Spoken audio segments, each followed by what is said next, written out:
In today's video, I'm going to teach you how to edit HoneyBook Templates Content and Design 2026. First, open your browser and head to honeybook.com. This is where everything lives, so make sure you're on the official site. If you're already logged in, you'll be taken straight to your workspace. If not, you'll see the sign-in screen. Go ahead and log in to your HoneyBook account. Enter your credentials, and if you're prompted for any security verifications, complete those quickly. Two-factor codes or device approvals help keep your account secure, so don't skip them. Once you're in, you're good to move forward. After logging in, you'll land on your dashboard. Think of this as your home base. You'll see a snapshot of activity, but for editing templates, we'll head directly to the part of the app where those live. Look to the left side of the screen.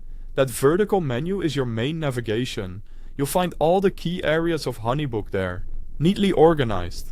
For our purpose today, we're going to the section where templates and documents are managed. Click Files on the left side.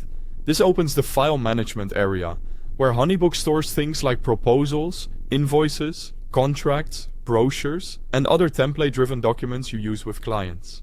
Next, select All Files. This view gives you a comprehensive list, making it easier to locate the specific template you want to work with, whether it's something you've just created or an older one you need to update. It's a great way to see everything in one place without hopping between categories. Scroll down to find your recent templates. You'll typically see recently edited items bubbled to the top or clearly time-stamped, which helps you pick up right where you left off. Look for the file type label so you're opening the right kind of template, whether it's a brochure for design layout or a contract for content edits.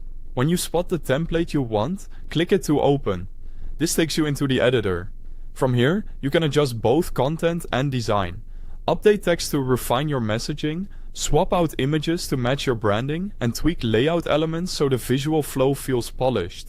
Use brand colors and fonts consistently to keep everything on brand. As you make changes, preview the template to confirm that what your clients will see looks clean and professional. Take a moment to proofread, check spacing, and ensure links or buttons, if included, point where they should. That's it. By navigating to Files, opening all files, finding your recent template, and clicking into it, you're ready to refine both content and design with confidence.